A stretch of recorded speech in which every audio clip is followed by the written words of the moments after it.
ខ្មែរអើយចូលចាំជាក់ថាពួយខ្លាំងអស្ចារ្យតាំងពីសម័យមហានគរខ្មែរអើយកុំភ្លេចសវតា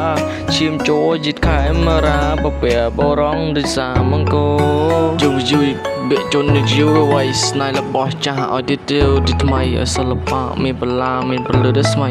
ស៊ីហ្គេមឆ្នាំនេះជោគជ័យចាស់ជីវិតមុំតែខ្ញុំចង់ឃើញខ្មែរនៅតែខ្លាំងណាស់បន្តចំណន់ឪនៅចំណន់ស្រេចនៅចំណន់ដូនតា